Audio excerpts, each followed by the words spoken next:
इसलिए परमात्मा कहते हैं कि परमात्मा के इस उपकार के लिए अब हमने परमात्मा का शुक्रिया अदा करना चाहिए। एकांत में बैठकर 24 घंटे में कभी भी 5 मिनट या 10 मिनट अपने गुरुजी के पास में बैठकर, उनके चरणों में बैठकर माथा रख कर, जिन जिन भाई बहनों ने बेड लगा रखा है वो कम से कम एकांत में बैठकर अपने गुरुजी के चरणों में और उनका शुक्रिया अदा करो कि हे बंदी छोड़, हे परमपिता परमात्मा, हे मालिक, हम तुच्छ 2 कौड़ी के नीच जीवों पर आपने इतनी बड़ी मेहर करी मेरे मालिक। ये बंदी छोड़, माया का रस पिए कर हो गए डामाडोल। वो मैनेजमेंट वाले तो 90% तो डामाडोल हो गए, माया का रस पिए कर। और ऐसे सतगुरु हम मिले, ज्ञान योग दिया खोल। हमारा परमात्मा आपने ज्ञान योग खोल दिया। हमें शुक्रिया अदा करना चाहिए इस बात के लिए उस परमात्मा का, उस बंदी छोड़ का, कि परमात्मा ऐसे संभाल के रखना हमारे को। ये बंदी छोड़, हम भी 2 कौड़ी के जीव हैं, हमारी भी कोई औकात नहीं है। परमात्मा सावधानी हटी, दुर्घटना घटी, परमात्मा सावधानी हटने ही ना देना। ये बंदे छोड़, हम आज से ही अपना तन मन धन सब कुछ आपके चरणों में समर्पित कर रहे हैं। परमात्मा, हमारी बुद्धि परमेश्वर आप अपने हाथों में रखना। हम आपके कुत्ते हैं, ये रस्सी परमात्मा अपने हाथों में रखना। ये बंदी छोड़, यदि हम भी कोई कुकर्म करना चाहें, कोई उल्टा काम करना चाहें, तो परमात्मा आप ना करने देना। इस मन की बिल्कुल भी ना चले, क्योंकि मन मैं आज से आपको समर्पित कर रहा हूं। बंदी छोड़, आप वो बचाने वाले, हम तो खाली एक यंत्र हैं। पंखा चाहे 20 लाख रुपए का क्यों ना हो, टीवी चाहे 20 लाख रुपए का क्यों ना हो, वो केवल एक यंत्र है। वो अपनी मर्जी से काम नहीं कर सकता जब तक उसका मालिक उसका रिमोट नहीं दबाएगा। तो हम जीव हैं, चाहे छोटे हैं चाहे बड़े हैं, हम केवल एक यंत्र हैं। हमारा रिमोट या तो शैतान के हाथ में रहता है या फिर उस दयाल के हाथ में रहता है। तो परमेश्वर से यही प्रार्थना करें कि परमेश्वर, हम आत्माओं का रिमोट आप अपने हाथ में रखना। बंदी छोड़, हमारी एक भी ना चलने देना परमात्मा। हम आपसे यहां तक प्रार्थना करते हैं परमात्मा, यदि हमारे किसी भयंकर पाप कर्म के चलते, वैसे तो परमात्मा आप समर्थ हैं, आप बड़े से बड़ा पाप कर्म चुटकियों में जो है काट सकते हैं। फिर भी परमात्मा, यदि हमारा ऐसा कोई भयंकर कोई पाप कर्म हो कि हम इस जन्म में भक्ति पूरी ना कर पाए, कोई ऐसा भयंकर दाव हो काल का कि हम आपसे दूर होने हो, ये परमात्मा हम आपसे प्रार्थना करते हैं, उस काल का दाव लगने से पहले आप हमारे शरीर को जो है छुड़वा देना और दोबारा से परमेश्वर अपने चरणों में लेके हमारी भक्ति को सफल करना। यानी हमने हर प्रकार से अपने आप को गुरु जी को समर्पित कर देना है। गरीब शीश तुम्हारा जाएगा, तू कर सतगुरु की भेंट, और नाम निरंतर लीजिए, यम की लगे ना फेट। और अपनी तरफ से पूरी कोशिश करनी है, फॉर्मेलिटी नहीं चलेगी भाई और बहनों। इस समय की नजाकत को समझो। इस वर्तमान समय पर धरती पर जन्म लेने के लिए 33 करोड़ देवी देवता, ब्रह्मा विष्णु महेश भी चंपी करते हैं परमात्मा की, चंपी करते हैं, वो रोते हैं, अरदास करते हैं कि परमात्मा छुड़वा दो ये देव शरीर। बहुत भयंकर मौका, गोल्डन चांस है परमात्मा आप धरती पे, क्योंकि मनुष्य योनि में ही मोक्ष होता है, देव योनि में नहीं होता। 21 ब्रह्मांड में कहीं से मोक्ष नहीं होगा। मालिक ने इस धरती को मुक्ति खेत बताया है। मुक्ति खेत को छोड़ चले तज काशी अस्ताना हो, ये मुक्ति खेत है। इतने खंड पिंड ब्रह्मांड हैं जिनकी गिनती नहीं है, 49 करोड़ तो खाली पृथ्वियां हैं। केवल यही एक पृथ्वी लोक है जहां से इंसान का मोक्ष होता है। इस स्थान पर आने के लिए वर्तमान में, और चूंकि साक्षात परमात्मा धरती पर प्रकट है, देवता भी तरस रहे, देवता भी संत रामपाल जी के चरणों में आने के लिए। और आप और हमें कितनी आसानी से मिल गया भगवान, इसलिए हम उनकी वैल्यू नहीं जान रहे, हम उनकी जो है कदर नहीं कर रहे।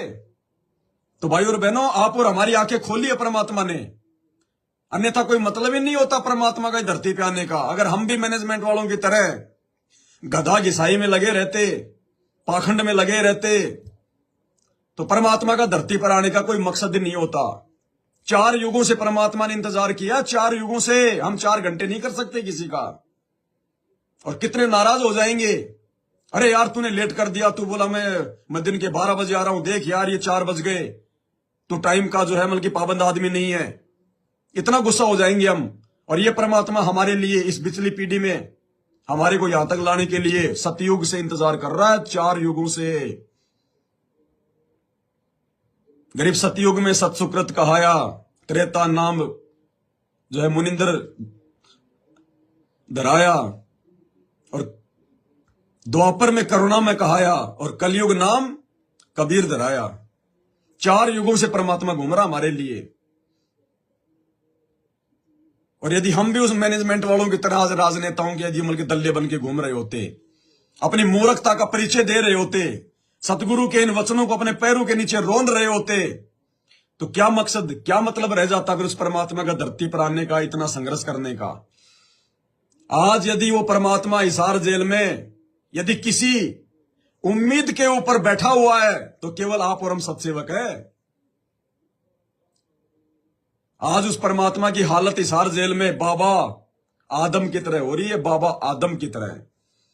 जब वो जबरील नाम का फरिश्ता हजरत मोहम्मद को ऊपर लेकर गया तो वहां पे देखा कि एक आदमी इधर देखता है तो रो रहा है, इधर देखता है तो हंस रहा है। तो मोहम्मद जी ने कहा कि भाई जबरील ये कौन है जो इधर देखता है तो हंसता है, इधर देखता है तो रोता है? तो जबरील ने कहा कि ये बाबा आदम है, इंसानों का बाप, और इधर इसकी नेक संतान है स्वर्ग में, वो सुख भोग रही है जो इसके वचन में चली, जो इसकी बातों पे चली, जिसने अल्लाह की भक्ति करी। ये उनको देखता है, ये उनकी मौज मस्ती को देखता है तो ये प्रसन्न होता है, और इधर इसकी बद इंसान है, इसके नालायक बच्चे हैं जिन्होंने भक्ति नहीं करी, इसकी बात नहीं मानी, वो नरक में पड़े हुए हैं। जब उनको चिल्लाते हुए देखता है तो ये रोता है। तो वो हालत आज परम पूज्य सतगुरु रामपाल जी भगवान ने की है हिसार जेल में।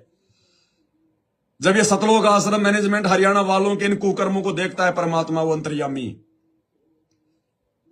तो परमात्मा दुखी होता है, रोता है परमात्मा। ये देखो इन नालायकों को मैंने भक्ति की खीर खिलाई थी 30 साल से, ये गोबर खा रहे आज भी। और दूसरी तरफ जब परमात्मा अपने सत्सेवक बच्चों की ओर देखता है तो परमात्मा के जो है कलेजों को जो है ठंडक मिलती है।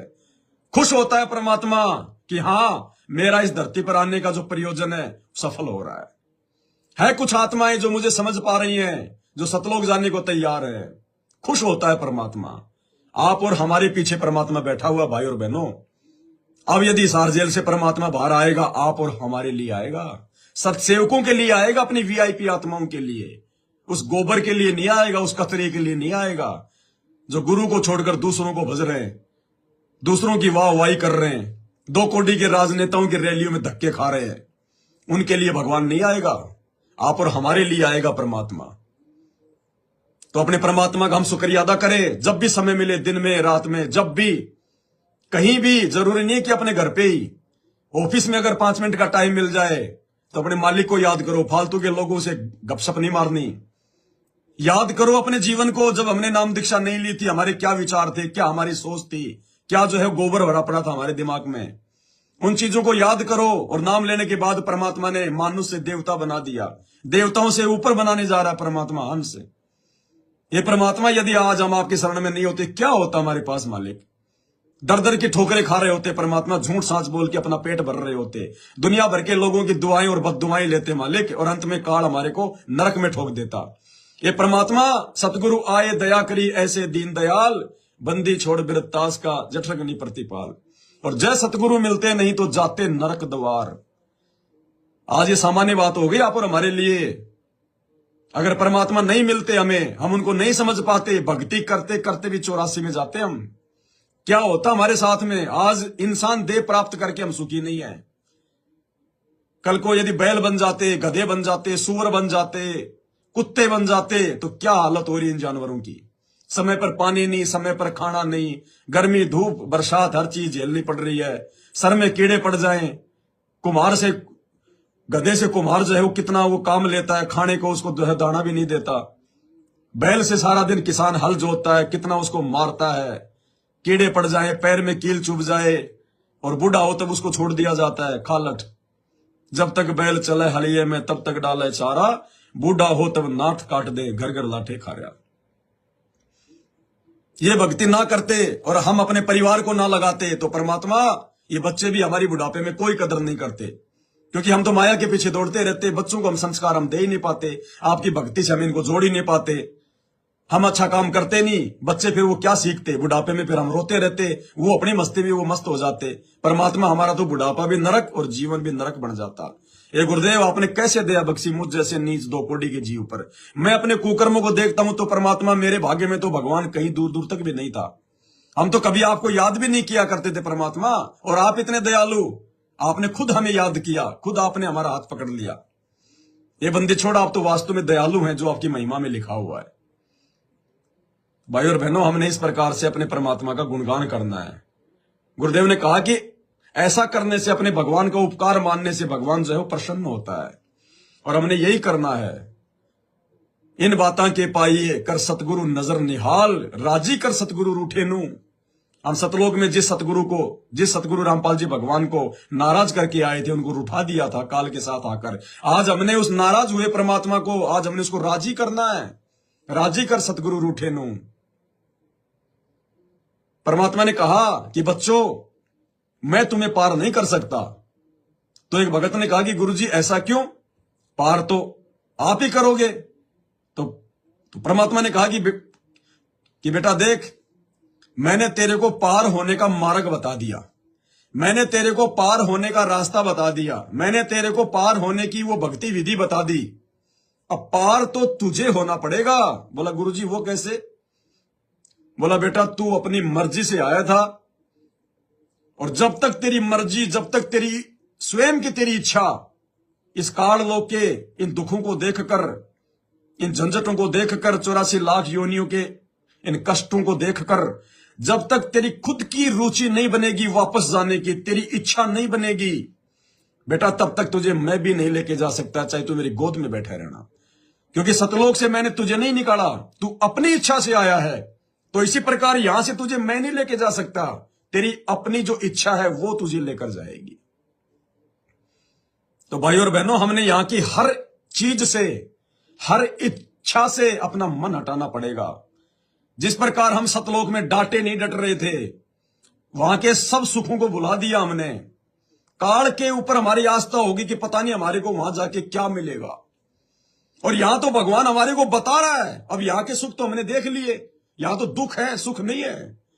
यहां के सुख तो हमने देख लिए, और सतलोक के भगवान बताने लग रहा, इससे भी लाखों गुना उत्तम, जिसकी कोई मुंह से कोई जो है वर्णन नहीं किया जा सकता। और जो महापुरुष जो गए वापस आए, भगवान के जो है गवाह बने, उनके वो ग्रंथ एफिडेविट है, गवाह है, फिर किस बात की वही कमी। अब हमारी इच्छा बन जानी चाहिए। अब बताओ, आप में, हमारे में, उन मैनेजमेंट वालों में, सतलोक आश्रम वालों में, और हमारे में सत्सेवकों में, बताओ रात दिन का अंतर है। हम लोग जो है मतलब पीठ करके भी नहीं सोते इन राजनेताओं की तरफ, सौपन में भी कभी जिक्र नहीं करते, कौन बनेगा भाड़ में जाए। हम अपनी मेहनत कर रहे हैं तो खा रहे हैं, हमारा रक्षक हमारा गुरु है, ये राजनेता हमारे रक्षक नहीं है। कल को राजनेता ही मर गया तो फिर उसकी रक्षा किसने की? एक्सीडेंट में मर जाता है, बीमारी से मर जाते हैं राजनेता, लोग उनको गोलियों से भून देते हैं, हेलीकॉप्टर में मर जाते हैं राजनेता, उनकी रक्षा किसने की? तो वो हमारी कहां से कर देगा? तो हमारा रक्षक हर प्रकार से हमारा गुरु, हमारा परमात्मा है। हम तो कभी सौपन में जिक्र भी नहीं करते इन राजनेताओं का, कौन बनेगा, कौन हारेगा, कौन जिएगा, कौन मरेगा, भाड़ में जाओ, हमने ठेका ले रखा है।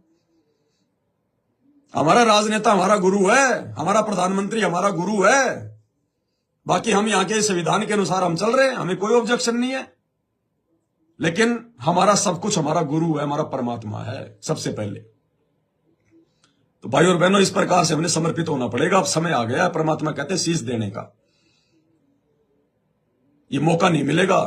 जो सद्बुद्धि परमात्मा ने आज हमें दे दी है, ये हो सकता है फिलहाल आप और हमारे को नहीं समझ में आ रही होंगी ये बातें, लेकिन ये नॉर्मल चीज नहीं है जो हम इन चीजों को समझ पा रहे हैं। हम सतगुरु के ज्ञान को हम इतना समझ पा रहे हैं, ये सतगुरु का बिल्कुल बोरा भर भर के आशीर्वाद है, बोरा भर भर के, बिल्कुल अंतोल्या, बिना मेजरमेंट का आशीर्वाद दे रखा है सतगुरु ने। नहीं तो यहां ब्रह्मा विष्णु महेश के समझ में नहीं आ रही है बातें। परमात्मा गए थे, उनको प्रथम नाम दे के आए, दोबारा गए सतनाम देने, काल ने उनकी बुद्धि फेर दी। नहीं भगवान तो कोई और है, वो निरंजन है, दिखाई नहीं देता, तुम भगवान नहीं हो, काल ने बुद्धि फेर दी। अरे जिस काल ने ब्रह्मा विष्णु महेश की बुद्धि फेर दी, उनको समझने नहीं दिया, और आप और हमारी पूरी तरह से समझ में आ गया, तो ये बिना सतगुरु के आशीर्वाद के संभव नहीं है। कोई सोचे कि मैं बहुत बड़ा भगत हूं, हैं, मैं तो जो है मतलब पढ़ा लिखा हूं, मैंने तो 20 बार जो है मैंने सृष्टि रचना को पढ़ा, तब मेरी समझ में आ गया। 2 कौड़ी के आदमी कोई औकात नहीं है, कोई औकात नहीं है, चाहे लाख बार सुन ले, कोई औकात नहीं है जब तक सतगुरु नहीं समझाएगा, जब तक सतगुरु का आशीर्वाद नहीं होगा। उसकी रजा के बिना सृष्टि रचना का सह भी समझ में नहीं आ सकता, चाहे लाख बार पढ़ ले उसको। ये सृष्टि रचना इन्हीं शास्त्रों में लिखी हुई थी, इन्हीं वेदों में, इसी गीता में लिखी हुई है। लाखों साल हो गए इन वेदों को, हजारों साल हो गई इस गीता को, आज तक कोई सृष्टि रचना का सह भी नहीं समझ पाया। और भगवान ने दाना दाना गिना दिया और हम लोगों ने उसको समझ लिया, तो ये गुरु का विशेष आशीर्वाद है हम पर। इसलिए परमात्मा इन सत्संगों में कहते हैं, इस हार जेल वालों में, कि बच्चों तुम्हारी जो किस्मत है उसके बराबर ब्रह्मा विष्णु महेश तो उसके पासिंग भी नहीं है। ये आप और हम सत्सेवकों के लिए संकेत है, उन आश्रमों की भीड़ के लिए नहीं है, आप और हमारे लिए है। जो गुरुदेव कहते हैं कि बच्चों तुम सामान्य आत्मा नहीं हो, तुम सामान्य भगत नहीं हो, और भगवान जो है तुम्हारी रक्षा करेगा, तुम्हारे बच्चों की रक्षा करेगा, लेकिन रहना पड़ेगा मर्यादा में। गारंटी दे रहा है भगवान। यहां मोदी की गारंटी फेल हो जाएगी आने वाले दिनों में, देख लेना, कुछ नहीं है, लेकिन इस भगवान की गारंटी फेल नहीं हो सकती। सतगुरु आदि अनादि है, सतगुरु मध्य है मूल, और सतगुरु को सिजदा करूं एक पलक नहीं भूल। सतगुरु पूर्ण ब्रह्म है, सतगुरु आप अलेख, सतगुरु रमता राम है, या में मीन न मेख है। इसकी गारंटी कभी फेल नहीं होगी। ये राजनेताओं की गारंटियां कोई गारंटी होती नहीं है, फेल क्या होगा, इनकी गारंटी नहीं होती। झूठे वादे इरादे थोतले वचन। जीव की गारंटी क्या है? जीव की गारंटी क्या है? मरना तो है जीव को एक दिन। राहुल भी मरेगा, ये मोदी भी मरेगा, केजरीवाल भी मरेगा। भरोसा एक सेकंड का नहीं है। कोई पट्टा लिखा रखा है कि वो 100 साल जिएंगे। आज रैलियों में तुम्हारे से वादे कर रहा है, ये मोदी की गारंटी, ये मोदी की गारंटी। 4 दिन बाद हेलीकॉप्टर में एक्सीडेंट हो गया, भाड़ में गई गारंटी। कहां है गारंटी? कौन करेगा उसको पूरा? तो जीव की कोई गारंटी नहीं है। जीव को काल केवल उड़ जाता है झूठी गारंटी देके। सच्ची गारंटी केवल जो है मतलब सत्य पुरुष की है, सत साहिब की है। और वो गारंटी भगवान ने हम सत्सेवकों को दे दी कि अगर मर्यादा में रहोगे और इसी प्रकार से अपने गुरु जी के प्रति समर्पित रहोगे, जैसे तुम आज हो, तुमने ज्ञान को आधार बना लिया, गुरु को भगवान बना लिया, घर को आश्रम बना लिया, गंदी राजनीति की तरफ तुम मुंह भी करके नहीं बैठते। अगर इसी प्रकार से रहे तो तुम्हारी रक्षा, तुम्हारे बच्चों की रक्षा, ये देवता तुम्हारी चौकीदारी करेंगे। तो ये सतगुरु की गारंटी है, फेल नहीं हो सकती। साधु वचन पलटे नहीं, चाहे पलट जाए ब्रह्मांड। साधु बोले सहज स्वभाव, साधु का बोलिया मिथ्या न जाए। तो भाई और बहनों, आज के लाइव में केवल इतना ही। परमात्मा हम सबको इसी प्रकार से सद्बुद्धि दे, बंदी छोड़ हमें अपने चरणों में लगा के रखे। हमसे छोटी से छोटी जो है कोई भी गलती त्रुटि परमात्मा ना होने दे। बंदी छोड़ हमारे साथ में रहे, हम यही उम्मीद, यही कामना करेंगे। परमात्मा हमारी तरफ से हम पूरी कोशिश करेंगे। मालिक आप अंतर्यामी हो, आपसे कुछ हम छुपा नहीं सकते। बाकी परमात्मा आपके हाथ में, हम 2 कोटि के जीव हैं, कुछ नहीं कर सकते। हम आपके आश्रय, आपके भरोसे हैं। बंदी छोड़ सतगुरु रामपाल जी भगवान की जय हो।